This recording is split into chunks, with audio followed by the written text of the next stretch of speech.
Hello guys, तो आज के इस शॉर्ट वीडियो में हम लोग रेसिस्टेंस के बारे में पढ़ेंगे। तो जैसा कि आपने टेंथ स्टैंडर्ड में इलेक्ट्रिसिटी चैप्टर में रेसिस्टेंस के बारे में सुना होगा। इलेक्ट्रिसिटी चैप्टर में रेसिस्टेंस के बारे में सुना होगा। तो सबसे पहले बात आती है रेसिस्टेंस कहलाता क्या है। तो रेसिस्टेंस को हिंदी में हम प्रतिरोधक कहते हैं, ठीक है, प्रतिरोधक। और ये प्रतिरोधक का मतलब क्या होता है, तो सिंपली कहा जाता है opposition caused in flow of current. Opposition caused in flow of current, caused in flow of current, in flow of current, यानी करेंट के बहाव में जो रुकावट पैदा करता है उसे हम रेसिस्टेंस कहते हैं। याद रखना है, opposition caused in flow of current, ठीक है। अब इसकी यूनिट के बारे में जब हम बात करते हैं तो ओम हो जाता है, ओम, ठीक है। और इसको कुछ हम इस प्रकार के सिंबल से दर्शाते हैं। जब हम बात करते हैं रेसिस्टेंस के फार्मूला के बारे में, तो R बराबर फार्मूला हो जाता है V/I। अब बोलेंगे सर ये R जो है और V और I क्या है, तो R जो है, ये जो रेसिस्टेंस लिखा हुआ है ये रेसिस्टेंस हो गया। जब हम V के बारे में चर्चा करते हैं तो ये हमारा पोटेंशियल डिफरेंस होता है, पोटेंशियल डिफरेंस होता है, ठीक है।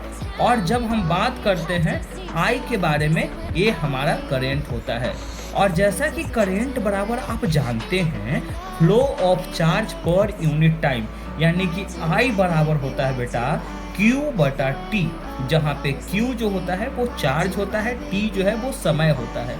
अब यहाँ पे बात आती है कि सर रेसिस्टेंस जो है वो कौन कौन सा फैक्टर पे डिपेंड करता है और रेसिस्टेंस किस लॉ से आया है। तो आप जानिएगा, अगर पूछ दे कि रेसिस्टेंस कौन से लॉ से आया है, तो रेसिस्टेंस आया है ओम्स के नियम से, ओम्स लॉ से रेसिस्टेंस निकला है, ठीक है ना।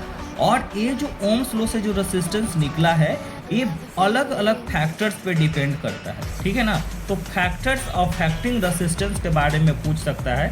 तो सबसे पहले अगर आपको फैक्टर पूछेगा कौन कौन चीज़ पे डिपेंड करता है, तो सबसे पहले आप याद रखिएगा length of wire, length of wire, तार की लंबाई कितना है। दूसरा पूछता है कि रेसिस्टेंस किस चीज़ पे निर्भर करता है, तो area of cross section, area of cross section, wire के जो एरिया है ना, क्रॉस सेक्शन उस पर निर्भर करता है। और अगर थर्ड आपसे कोई पूछे कि रेसिस्टेंस कौची पे निर्भर करता है, तो वो होता है टेम्परेचर पे, टेम्परेचर यानी तापमान पे।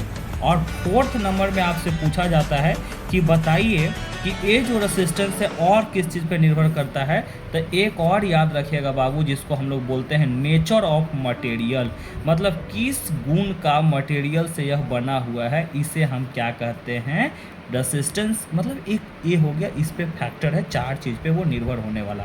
तो resistance simply opposition caused in flow of current, current के बहाव में जो रुकावट पैदा है उसे रेसिस्टेंस, उसका यूनिट हो गया ओम।